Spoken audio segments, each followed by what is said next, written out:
Conectate con nosotros. eco@ecomedios.com. Estrategias que suman. Programa radial que se centra en responsabilidad social participativa, el desarrollo sustentable y aborda en particular la coparticipación empresaria. Ahorrá con plazo fijo digital del Banco Provincia y no ahorres tus ganas de llegar a lo que querés. Obtené tu plazo fijo digital en forma simple y segura desde VIP o cajeros de la red Link. Para más información, ingresá en bancoprovincia.com.ar.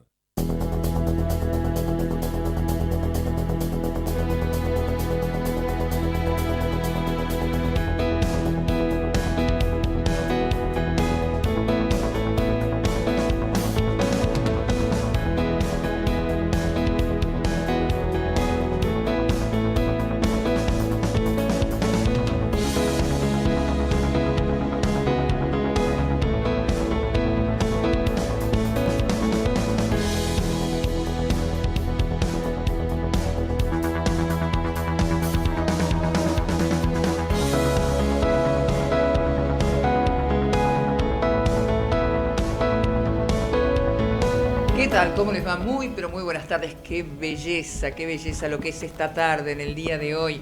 Un sol espectacular. La lluvia de ayer. Les voy a contar un secreto. En medio del aguacero yo estaba haciendo trámites en el centro y les puedo asegurar que me bañé en el medio de la vereda. Fue una ducha total. Grado subirán allí desde los controles. Ahora estamos con 25,2 de temperatura. Hoy Estrategias que Suman tiene el placer de tener una compañía aquí, y ya vamos a estar poniendo, seguramente Gerardo va a estar enfocando lo que es la cámara para poder ver y escuchar también lo que son a Gino Riportela. ¿Cómo le va, señor? Buenas tardes. Buenas tardes, Mabel, gracias por invitarme. Bueno, ustedes me dicen, ¿cómo? Gino es el banjonista. Banjonista de la Fénix. De la Fénix. Que tiene la módica suma de más de 45 años, ¿no? 46, exactamente. ¿Qué bodas son los 45 años? No tengo idea. No sé, la boda del Do mayor, será del Fa. No sé. Claro, porque a los 25 es la de plata. La de plata. Los 50 la de oro. La de oro. Pero a los 46 no sé. Será Y 50 menos 4. No, quizás sea la boda del milagro que todavía sigamos tocando. Bueno, es una belleza. Estábamos charlando hace un ratito. Yo creo que poder llevar adelante durante 46 años una unión, un armado, una estructura como la Fénix, y además cuando uno ve, y yo estuve chusmeando y hurgando ahí a través de lo que es YouTube y demás, los videos. Hay una química entre ustedes impresionante, Gimo. Y sí, es así. Esto se formó. Hay 3 todavía que somos fundadores, de los 7. De los 7, ¿qué sí. son? El pianista. Bueno, vos sos uno. Sí, yo soy uno. El tubista Héctor García y el trombonista Jorge Palmieri. Bueno, y el pianista que ya tiene 25 años con nosotros. Ya se va. Sí, también casi fundador también. Sí. Así que es un grupo de amigos. El domingo pasado en casa hicimos un asado con el grupo. ¡Qué lindo! Y vienen los hijos, los nietos y escuchan. Además, esa cosa, ¿no? Me imagino de poder que trasciende lo que puede significar los años y años ahí en el Tortoni.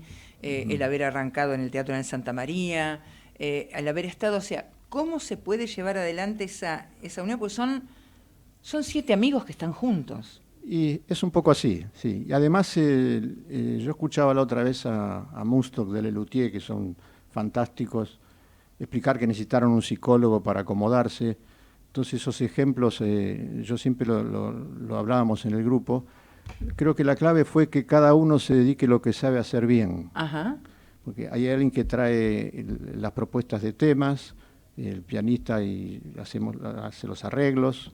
Yo me ocupo, como tenía otra actividad bancaria, me tiraron todo lo que es administrativo, números, venta de banda, todo eso me ocupo yo. Ahora qué loco, ¿no? Porque de los números al banjo, o sea, cuánto es cierto. cambio y qué necesidad de tener esa explosión de de poder manifestarse por otro lado, ¿no? Sí, yo siempre decía que con el banco como y con la música vivo, esa sería la definición, bien, ¿no? sí. En el trabajo me decían Superman, porque era Clark Kent de lunes a viernes con traje.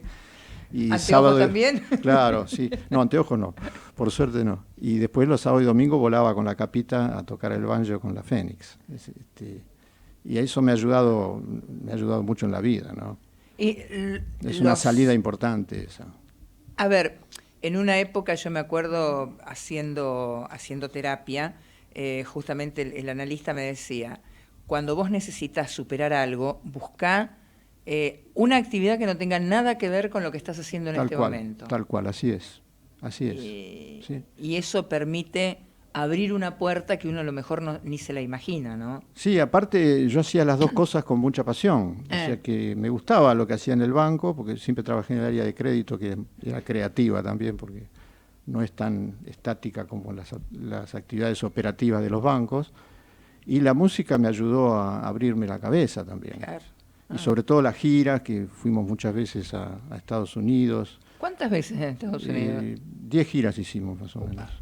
Sí, entonces ahí aprendimos muchas cosas también de convivencia de otros países, de cómo, sobre todo lo que es producción musical, ¿no? Ajá. Lo que es el show, yo creo que ellos son los reyes del show. Sí. Y hay festivales que hemos ido, como por ejemplo el de California, Sacramento, que al principio eran 100 bandas americanas y 20 europeas. Entonces uno convive, en general nosotros éramos los únicos latinoamericanos, pero convivíamos con las 20 europeas, porque éramos las bandas internacionales.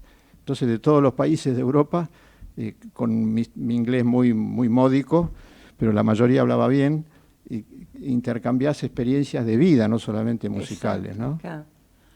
Además eso me imagino que sirve para nutrir un montón todo lo que es después llevarlo o plasmarlo en lo que son las mismas composiciones, porque el artista tiene la facultad y la facilidad de cargar de energía propia todo lo que está ahí en el medio. Claro. Entonces, poder transmitir todo eso me parece que es una maravilla. Sí, ¿no? es fantástico. La verdad que es una suerte tener esa facilidad. En el caso personal, yo no sé leer música, que soy de lo que se dice orejero, tocamos de oído.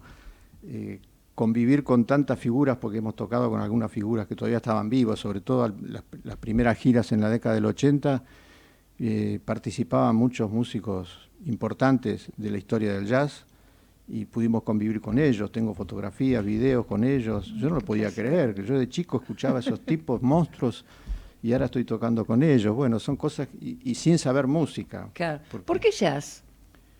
Y es una buena pregunta, porque yo hice el circuito que hacíamos los de mi edad. Ajá. La década del 60 estaba de moda el folclore, empecé con la guitarra, con el folclore. Después, fines del 60, pasé al rock. Y mis hermanos mayores, yo tenía 2 hermanos mayores, que son 10 años más grandes que yo, escuchaban mucho jazz, y ahí me quedó pegado. Sí. Sí. Era lo que se escuchaba en casa, básicamente. Sí, me enamoré del jazz tradicional, y del banjo me enamoré. Eso. Sí, de chiquito me gustaba el banjo, el sonido del banjo. Porque, a ver, primero, no es dentro de del tema o de la cultura musical porteña, digamos, el banjo no es un instrumento para nada. El charango norteamericano, me decían. Claro, sí. Y mis amigos de la banda dicen que yo elegí el banjo porque nadie se da cuenta si toco bien o mal, porque no se conoce. Esos son los amigos de la banda. Claro. ¿No? Bueno, pero son amigos. Son amigos, claro. ¿Cómo se conocieron ustedes, los integrantes los fundadores de la Fénix? La banda nació en la casa de mis viejos, en Ramos Mejía. Yo viví en Ramos Mejía toda la vida.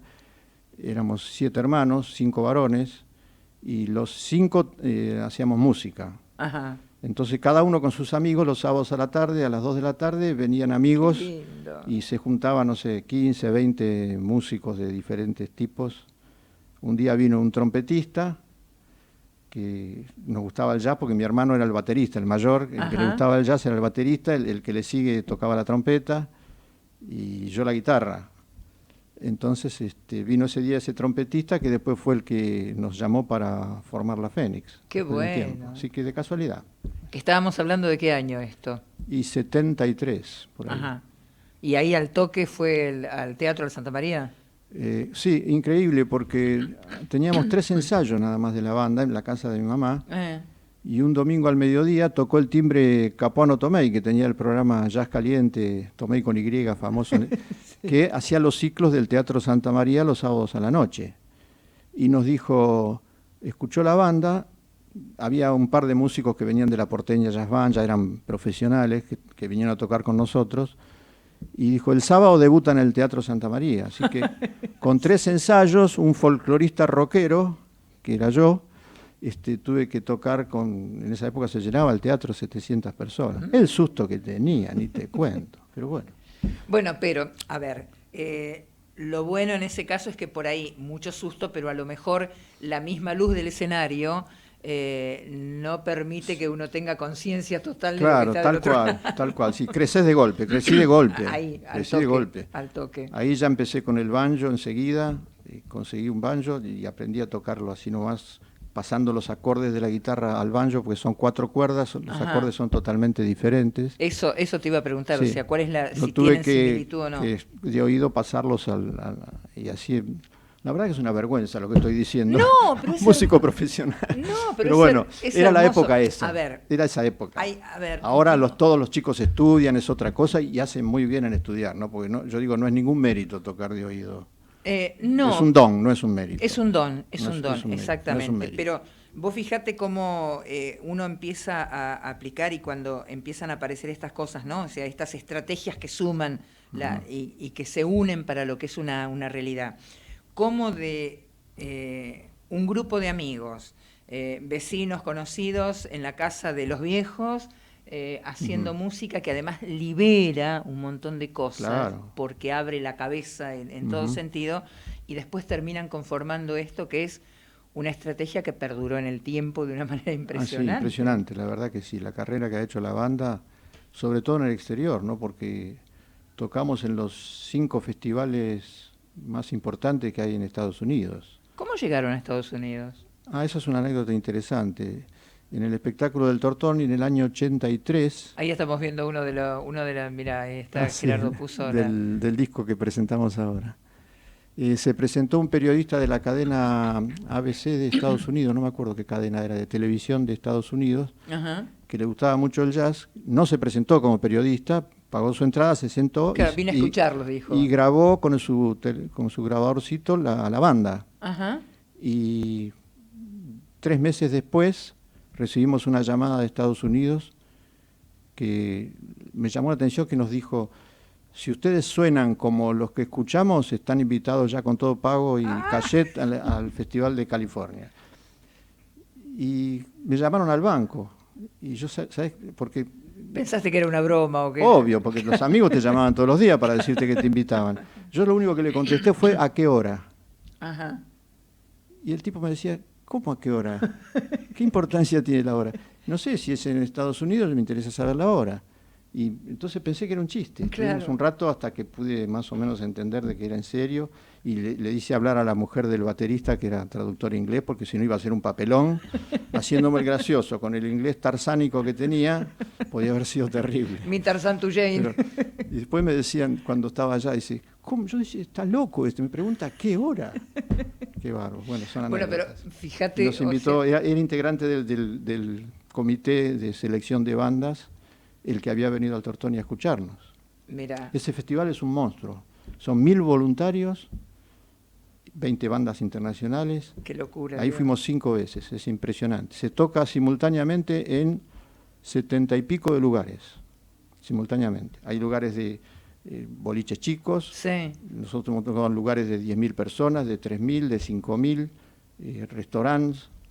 Todos a la vez, entonces van circulando todas las bandas tocando desde viernes, sábado, domingo y lunes, 4 días. ¿Y quién organiza eso? Es una organización impresionante, y están financiadas por una cerveza, por Budweiser. Acá. Está el financiador, tienen varios financistas. La comisión directiva son, no sé, 200 personas más o menos.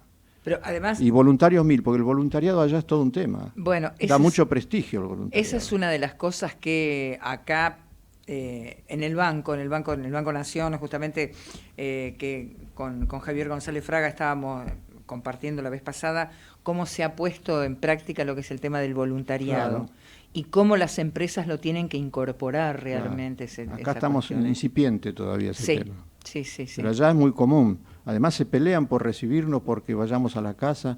A mí me tocó vivir una de las veces en San Francisco con un fabricante de banjos. Ajá. Pero el problema yo fui con mi señora, es el año que la llevé, que me divertí la mitad y gasté el doble. Pero viví en la casa. ¿Porque te compraste muchas cosas? Claro, sí, por eso, lo que compró ella, para las chicas, para las hijas. Y el tipo hablaba como un sheriff. Encima son tan arrastrados para hablar. Claro, ya son campechanos, los californianos son muy campechanos, no nada que ver con el en el Festival de Connecticut, ahí son ingleses, hablan todo. Sí. Pero ahí fue terrible porque no le entendía nada lo que hablaba. Por suerte mi señora, entre los dos algo entendíamos, pero teníamos que convivir, cenar ahí, fue muy divertido, muy divertido. Sí. Bueno, pero ¿y cómo aparece el tema porque además del jazz hay lo que son los arreglos de tango específicamente?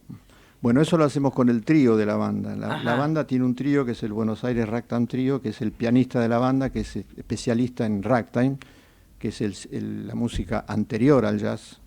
O sea, primero vino el ragtime y después vino el jazz. Ajá. Entonces, por darnos el gusto, con el tubista y yo con el banjo, hicimos este trío y tocamos estilo ragtime. Y como siempre el tango fue de la mano, sobre todo en la época del ragtime, se tocaba tango también. En todos los festivales de Estados Unidos y de Europa tocan ragtime y tocan algún tango. Entonces nosotros en el disco que grabamos con el trío incorporamos, por ejemplo, La balada para un loco, que tiene la versión tanguera al principio y pasa a ragtime después. Gerardo, tenemos ahí, o sea, dentro... ¿Ahí está? Sí. Sí, está en el disco la balada, sí. Dale. Balada para un loco. ¿Qué número es? Esperá. Y fíjate, no sé.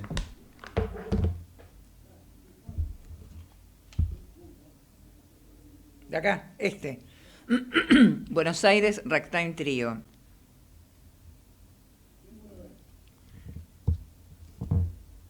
La balada. El número 10, balada para un loco. ¿Está? Bueno, ¿qué querés? Que estiramos un cachito más.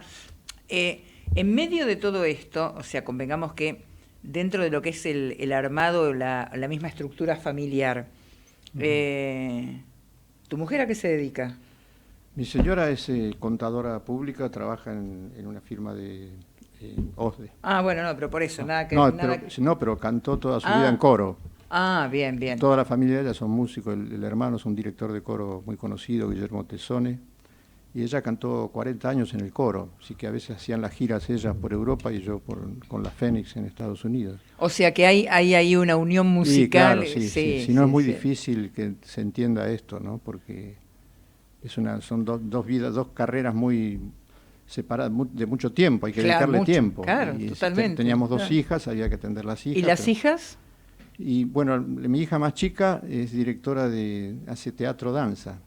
Está presentando una obra ahora acá en la calle Corrientes, en el Teatro Columbia. Ajá. Es una obra de danza-teatro de Ghost, la película Ghost, La sombra del amor. Sí. Es la quinta obra que presenta. Y es muy buena las obras que hace, todo con danza. Ahí me está diciendo Gerardo que tenemos la balada. Dale, ¿escuchamos un ratito? Bueno, a ver.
es increíble, ¿no? O sea, porque de repente, que me decía Gerardo recién, era como un ritmo como en Charleston, y bueno, vos hacías la referencia, Jimbo, justamente, o sea, que están ahí más o menos como parejitos, claro, ¿no? Sí, el Charleston es un desprendimiento del ragtime con instrumentos un poco más arreglados. ¿Qué es el ragtime? Es eso.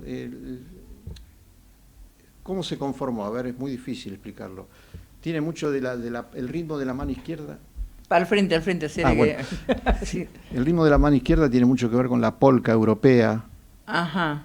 Y la mano derecha hace la melodía y el ritmo medio militar de polka, que empezaron los negros en esa época, que eran los esclavos. Claro. Scott Joplin, que es el creador del ragtime, era hijo de un esclavo negro. Bueno, que en realidad todo esto nace como un tema de comunicación entre los mismos esclavos, como para poder hacérsela. Porque, seguro. A ver, cuando uno se pone a pensar, yo pienso en esas cosas y a uno le da escalofrío. No tenían posibilidad de transmitirse lo que eran ni las comunicaciones, ni los lamentos, ni las alegrías, ni cosas por el estilo, salvo a través de la música. Eso, claro, ellos trajeron los esclavos de África al sur de los Estados Unidos, a New Orleans, para que levanten las cosechas de algodón. Ellos trajeron entonces sus canciones, los de work song, sus canciones de trabajo, las canciones religiosas y los negro spirituals. Claro. Entonces eso fue, mientras levantaban la cosecha de algodón, cantaban esas canciones.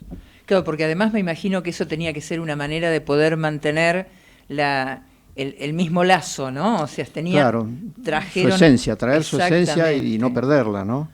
Y después se juntaban y con instrumentos informales, por ejemplo, los vientos era una botella, soplaban una botella y sacaba sonido. Eran luthier absolutos. Claro, después con un peine y un papel celofanado, hacían también melodía. Y después con sillas, tambores, hacían Y cuando termina la guerra de secesión en Estados Unidos, el norte contra el sur, que abandonan los instrumentos, las bandas militares, ahí los negros acceden a los instrumentos y empiezan a tocar de oído, por supuesto. Claro. Por eso el jazz que toca la Fénix es de esa época. Y nosotros improvisamos todo, no tenemos una sola partitura. Recreamos ese mismo estilo de jazz primitivo, ¿no? Early jazz le dicen, jazz ahora, temprano. En medio de todo esto, y recién lo estábamos hablando, ¿no? O sea, mientras estábamos escuchando música, que a mí me surge, ¿cómo lo recibe si hablamos de lo que son las modificaciones o los cambios dentro del tango, por ejemplo? O sea, el tanguero cómo reacciona ante eso? No, el tanguero le gusta el jazz. Bien. El jueves pasado tocamos en Marabú, que es un lugar tradicional de tango, donde empezó Troilo, empezaron todas las grandes orquestas de jazz, porque precisamente el club intentó recrear lo que se hacía en la década del 30 y del 40, que estaba el tango y la típica y la jazz, le decían, la jazz, ¿no? Le decían así. Entonces nosotros fuimos, a mí me parecía estar en la década del 40. Claro, la orquesta típica y la jazz. Hasta las 5 de la mañana se llena, hay como 300 personas, se visten para bailar tango, las mujeres con su pollerita corta con tajo, los hombres grandes bailando, hay jóvenes también, hay muchos jóvenes bailando. Entonces a las 11:30 de la noche cortan y toca la Fénix, 40 minutos, y bailan jazz. Yo no lo podía creer, la verdad que fue una experiencia única. Y al que le gusta bailar, el tango, el jazz le gusta bailar. Sí. Además, el jazz, y a mí me pasó, y sobre todo hoy durante todo el día, tiene, yo creo, y recién que estábamos hablando de lo que era el tema de la comunicación entre los distintos, los inmigrantes o por ahí los esclavos que habían sido traídos acá al continente, digamos, es una música que carga de energía, que permite poner sobre la mesa manifestaciones. Claro. Y yo creo que justamente, o sea, así como los espiritual era ese lamento y esa cosa de llanto. Sí, hay una cosa que nosotros siempre decimos en el espectáculo, que no nos gusta mucho la intelectualización del jazz, ¿no? Porque mucha gente cree que es para entendidos y demás, y siempre Héctor, el de la tuba, que es el que habla, explica que Si usted cuando está escuchando se le mueve un poquito el pie o la mano, ya sabe suficientemente de jazz. El que tiene que entender es el que toca, no el que escucha. Porque a veces hay mucha intelectualización. Hay una broma que hacía el pianista que, tratando de burlarse de la intelectualización, ¿no? Tocábamos un tema que se llamaba Stomp de la hiena, creo que no me acuerdo cuál era. Stomp. Y Stomp es un paso. Ajá. Entonces, para que la gente lo entienda, vamos a explicar lo que es un Stomp. Entonces decía, el Stomp es un folclorismo abstracto de una complejidad feliz y simple en su arabesco, convertida en una falacia apocalíptica que no permite pintoresquismos epidérmicos. Bien. ¿No? Entonces, ahora se entendió, ¿no es cierto? Claro, bueno, totalmente. Nos burlábamos porque inclusive todas esas palabras las sacamos de comentarios de críticos de música clásica. Las unimos e hicimos esta frase, ¿no? Porque para tratar ¿no? que no lo intelectualicen el jazz, porque claro. Hay que escuchar y si te gustó bien y si no es gusta. una manifestación de emociones, básicamente. Exacto, Mar, vos lo dijiste mejor. Yo tuve 2 horas hablando y ella lo dijo fenómeno en 2 minutos. Y bueno, por algo es locutora. No, pero a ver, yo creo que es, o sea, así como los negros necesitaban tener esa cosa de poder calmar todo lo que era el desarraigo de haber sido arrancados de su tierra, porque me imagino que quedaban familias y quienes no perdieron hijos, que no, o sea, era todo una crisis en el medio. Claro. Entonces, dejaron su historia atrás. Dejaron toda una historia, toda completa. Terrible fue. Entonces, a través de la música, bueno, manifestaban todas las emociones que tenían en ese momento, ¿no? Por eso es emoción el jazz. Claro. No es intelectualizarlo, no hay que saber tanto para escuchar jazz. Si te gustó cuando escuchaste, moviste la patita, ya está. Es que además lleva, claro, o sea, te arrastra, te toma así de la nariz y te va llevando. Claro, el blues, que es la parte, blues es triste, la palabra triste, es como la baguala nuestra. Claro. Que también, como decís vos, manifiesta emociones, tristeza de su esencia, de dónde vienen. Es así, eso es el verdadero jazz. Es el dolor ahí en el medio. Es un placer. Y ahora, vos me decías que están en los... sí, ahora ahí anoté, porque no me acuerdo dónde tocamos ahora. Creo que el próximo es Jazz Boyer. Estamos tocando en los clubes de Buenos Aires. Porque, entre otras cosas, a ver, acá lo tengo, viernes 15 de noviembre, Jazz Boyer, en Posadas al 1500, el sábado 16 en el auditorio de la Iglesia Metodista, en la avenida Rivadavia al 4000, y el viernes 29 en el Centro de Oficiales de la Policía Federal en Rivadavia al 6. El de la iglesia, el auditorio de la Iglesia Metodista del sábado, que cobra una entrada módica de 200 pesos. El Instituto Lowe mantiene chicos de la calle que tienen un hogar en Mercedes, en la provincia de Buenos Aires. Y nosotros con esa actuación hacemos una al año para ellos, que hacen un programa con mucha publicidad y se llena. Casi te diría que mantienen a los chicos con casi todo el año, con una actuación de la Fénix. Entonces, desde el año 83, todos los años hacemos eso. Por eso me gustaría invitar a la gente que venga, porque cuanto más gente viene... Lo repetimos, Claro. Esto es el sábado 16 en Rivadavia 4044 a las 8 de la noche en el auditorio de la Iglesia Metodista. Y recuerden, con 200 pesos van a estar dando ayuda a lo que es el Instituto Lowe, niños de la calle. Y además la gente del instituto cocina, hacen tortas y demás, venden todo. O sea que las empresas aportan en el programa. Es una obra muy linda, a nosotros nos gusta mucho ir a tocar ahí porque por hacer algo que nos gusta tanto, les sirve tanto a esos chicos que es una maravilla. Ahora vos fíjate cómo el jazz, que es una expresión de una emoción y todo lo demás, también a través de eso cómo lleva ayuda y cómo muestra una solidaridad en el medio, ¿no? O sea, una vez que terminamos de tocar, hicieron el recital en el Teatro de Mercedes, donde está el instituto.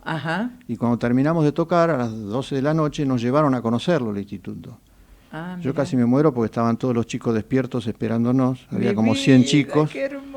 Yo casi me muero porque le habría dicho el director, pero un chiquitito que tendría 5 años nos agarró de la mano, me agarró de la mano, caminamos por el patio y cuando llegamos a un aula me dijo, eso lo hicimos gracias a vos. Mi vida. Yo casi me Se muero te ahí heló la mismo. sangre. Sí, no. Increíble. O sea que poder hacer lo que uno le guste y que le sirva a la gente que necesita, eso es una maravilla. A ver, pero más allá de lo que es los premios Gardel, el Conex de Platino, todo demás, yo creo que ese paseo. Sí, eso fue con mejor el que chiquilín. cualquiera de esos premios. Sí.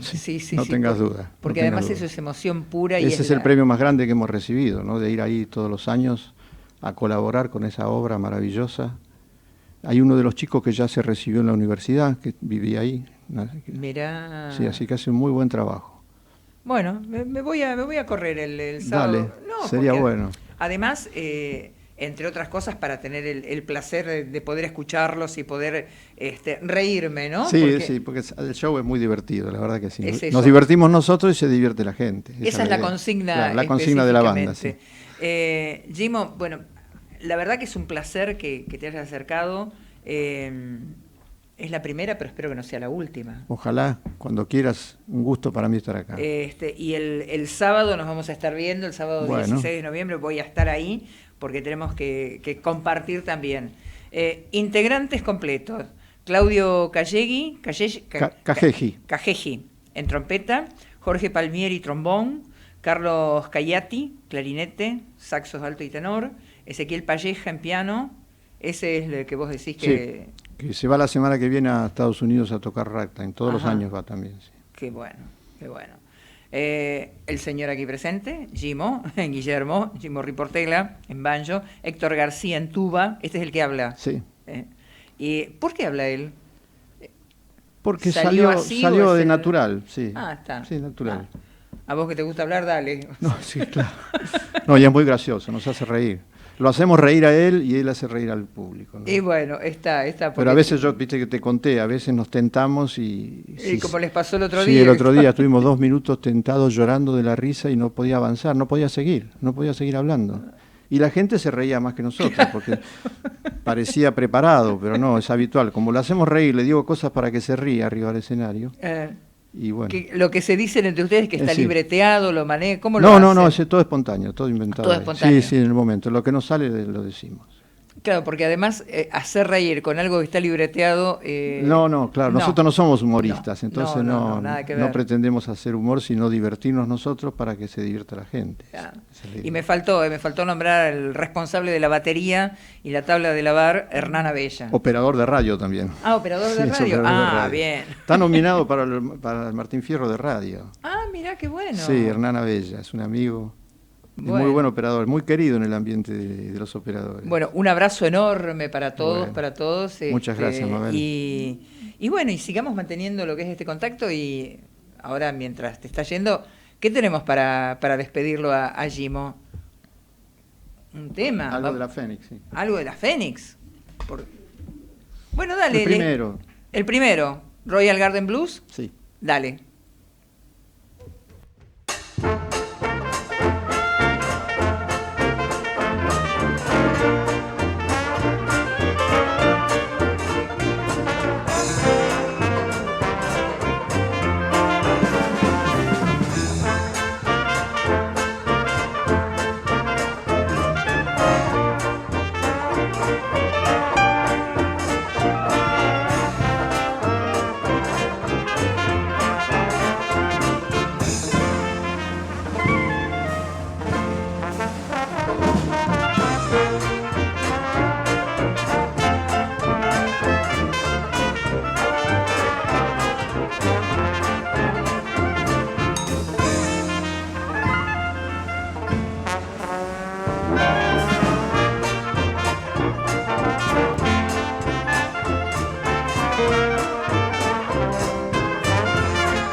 Ecomedios.com AM1220. Estamos con vos. Estamos en vos. Podés vernos en vivo en ecohd.com.ar. ecohd.com.ar. Conectate con nosotros. Twitter @ecomedios1220. Estrategias que suman. A través de la difusión, nuestro propósito es generar en la comunidad sentido y conciencia de responsabilidad social y del desarrollo sustentable. Ahorra con plazo fijo digital del Banco Provincia y no ahorres tus ganas de llegar a lo que querés. Obtené tu plazo fijo digital en forma simple y segura desde VIP o cajeros de la red Link. Para más información, ingresá en bancoprovincia.com.ar.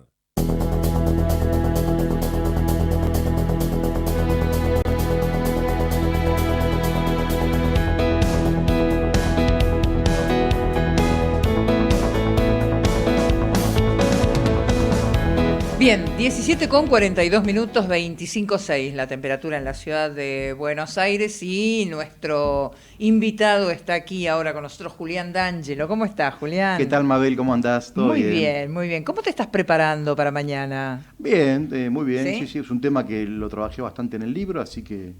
Los que nos están escuchando, a ver, deben decir, ¿de qué está hablando esta mujer? Mañana hay un encuentro sobre tecnología, finanzas e inclusión. Y uno de los que está a cargo de las ponencias, uno de los expositores, señor Julián D'Angelo. Correcto. Sí, bueno, justamente el tema, el título de la jornada, esta es la tercera vez que se hace esta jornada aquí en la Facultad de Ciencias Económicas de la UBA, está organizada por ADKIM y en conjunto con la facultad. El año pasado estuve como moderador, fue una jornada más orientada a las fintech y a la inclusión a través de las finanzas, microcréditos, pero en esta oportunidad el tema de la jornada, que el título se llama Conviviendo con robots, nuevas formas de vivir y trabajar en la sociedad digital. Bueno, es un tema que trabajé en el libro. Un desafío ese, ¿eh? O sea, yo lo tomo desde la mirada de, bueno, cómo se prepara el profesional del futuro. Claro. Entonces, desde la mirada de cuáles son los desafíos para la universidad. Algunos del mundo del trabajo pensarán cuáles son los desafíos para pensar las nuevas habilidades laborales, cómo se tendrán que reconvertir, etcétera. Bueno, sabemos que muchas actividades industriales se han reconvertido en los últimos años, hablo de los últimos 150 años, pero en aquella época lo que hablamos era un reemplazo de la mano de obra de la fuerza de trabajo. Ajá. Hoy la inteligencia artificial en muchos casos está reemplazando la capacidad cognitiva. Es decir, está reemplazando trabajo intelectual, no solo trabajo manual.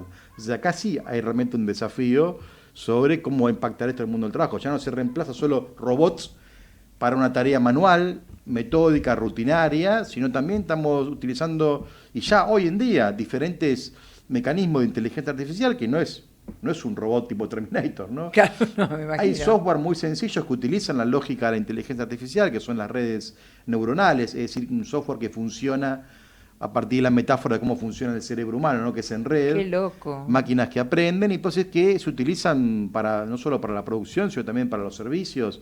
Básicamente ya hay mucha inteligencia artificial trabajando en la contabilidad, en la consultoría, incluso también en el mundo del derecho, asistiendo a la justicia y por supuesto en el mundo productivo e industrial. Así que es todo un desafío y esta jornada que se va a hacer mañana desde las 3 de la tarde hasta las 7 creo que es. Hasta las 8. En la Facultad de Económicas, ahí en Córdoba y Uriburu. Bueno, hay muchísimos panelistas.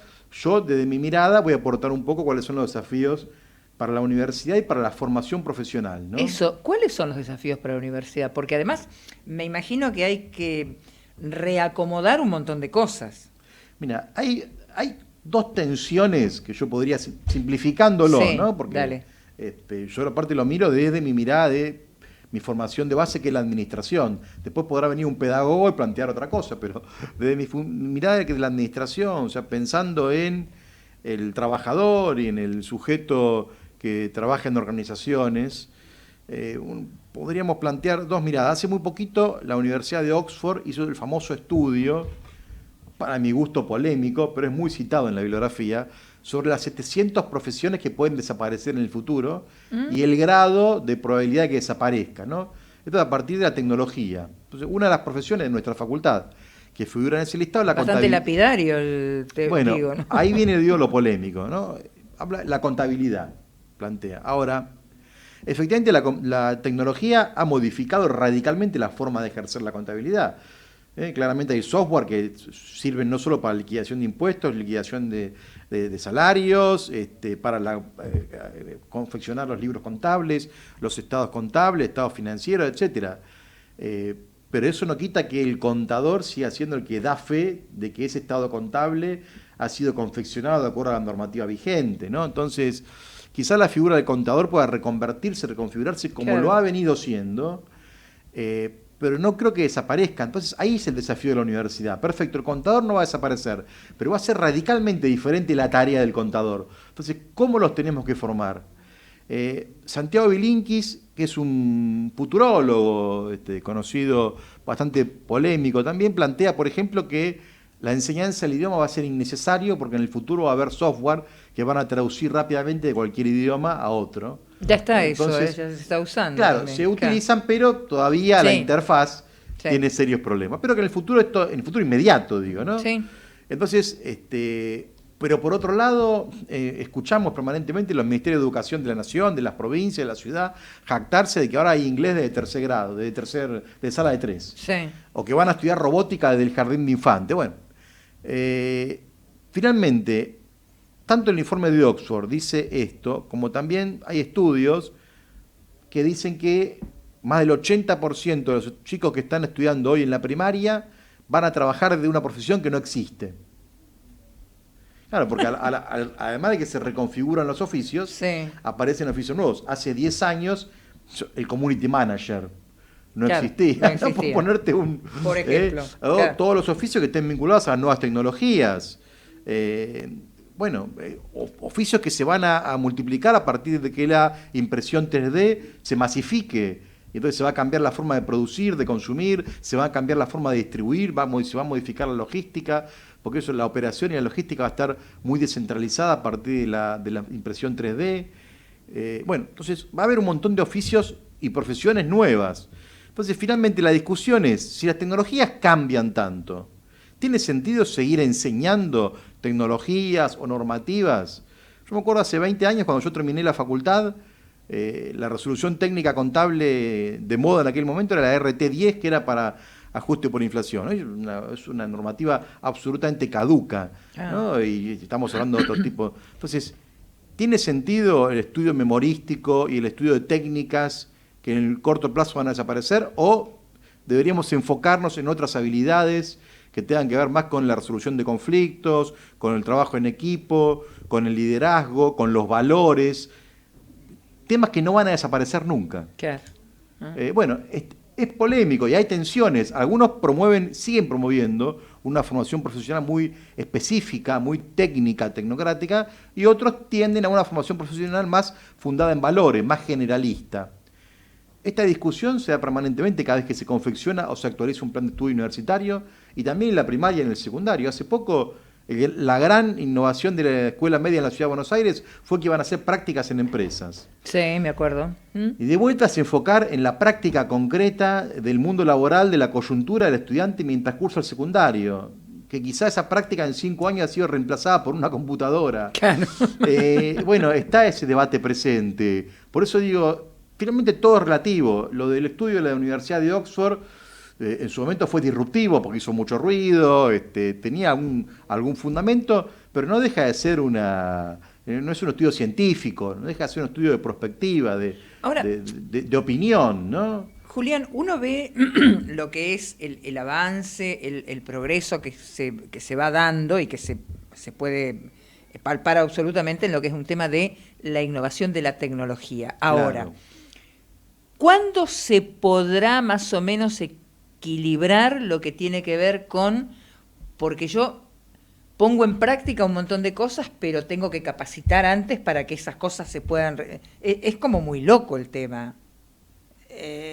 ¿Cómo se hace para lograr un equilibrio en el medio de eso? Porque es como que van por dos caminos distantes. La otra primer certeza es que ha cambiado también la forma de capacitarse y de actualizarse. Hoy es inviable cualquier profesional que termine sus estudios después de graduado en la universidad y no se actualice, no se perfeccione. Totalmente. No hay ninguna profesión que no requiera autorización. Es decir, hoy efectivamente se da que la universidad, el título de grado, no termina de preparar para los desafíos profesionales por este ritmo de cambio que planteas vos. Es imposible pensar en un abogado que no se actualice en el cambio de la normativa. Bueno, hace poco se acaba de cambiar el código. Ahí me tocó estudiar incluso justo antes de la reforma del año 94 de la Constitución, Derecho Constitucional. Bueno, en Argentina tenemos también un cambio normativo en materia impositiva. Los contadores tuvieron que actualizarse el año pasado en todo lo que vuelve a ser el ajuste por inflación. Es decir, bueno, la formación no se acaba en el título universitario. Entonces, para nada. ahí es donde se va dando respuesta a lo que vos planteás. Antes, los empleadores, digamos, la fábrica, las empresas, las consultoras, los estudios, recibían un profesional formado ya con las habilidades necesarias para el ejercicio de la profesión. Ahora estos estudios, estas consultoras, estas fábricas también forman parte de este gran ecosistema del conocimiento. Entonces los tienen que capacitar, tienen que invertir en capacitación, y la educación es un ejercicio permanente, no solo en títulos de posgrado, maestría o doctorado, sino también en la capacitación a través de cursos y en muchos casos las propias empresas están altamente involucradas en eso. Eso te iba a decir claro, justamente. Sí, la empresa sigue siendo un ámbito de aprendizaje. Exactamente. O sea, porque es un tema... Ahí estamos viendo, ahí me hacía seña Gerardo, o sea, ahí tenemos la imagen de lo que, entre otras cosas, mil gracias, Julián, la nueva agenda de la responsabilidad social, que esto va a ser otra presentación tuya, ¿no? Esto no es un libro de Bernardo Klicksberg. Ah, bien.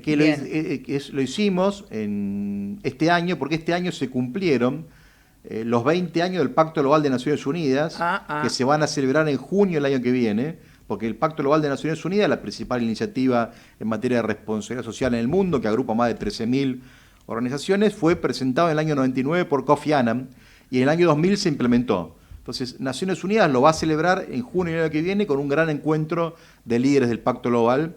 Y nosotros empezamos... ¿Hacia dónde va la responsabilidad social en el mundo? Empezamos a celebrarlo este año aquí en el Consejo de la Magistratura. Nosotros adherimos al Pacto Global hace 4 años, porque además este año cumple 15 años la red argentina del Pacto Global. Estamos de doble festejo, 20 años de lo global, de lo mundial, y 15 años de la red argentina del Pacto Global. En ese marco, el doctor Bernardo Klicksberg nos dictó una conferencia en el Consejo de la Magistratura, y esa publicación que te acabo de dejar fue elaborada por él como soporte teórico, que es la propuesta de la agenda, ¿no? ¿Qué agenda para la responsabilidad social y la sustentabilidad a 20 años del Pacto Global? Es todo un desafío, porque hay que mirar para adelante y hay que ver cuáles son en realidad los campos de acción que se van manejando y cómo se van cumpliendo cada una de las instancias. Uno de los temas de esa publicación también es la tecnología. El tema de la tecnología y la ética, de vuelta, ha surgido nuevamente en el día de ayer. Hillary Clinton planteando una crítica muy, muy severa al rol de Facebook en la manipulación de la gente, de la sociedad de masa. Bueno, que ya tiene una cantidad de demandas en el medio por todo lo que eso implica, ¿no? A partir del escándalo de Cambridge Analytics, que se descubrió cómo el rol de las redes sociales intentaron, no podríamos arriesgar que se manipuló. Creo que hubo intentos muy claros de manipular a la opinión pública utilizando algoritmos y el Big Data, es decir, muy preciso, se le mostraba a la gente lo que la gente quería ver, de acuerdo al perfil del consumidor, del usuario, que elaboran las redes sociales, que manejan muchísima información.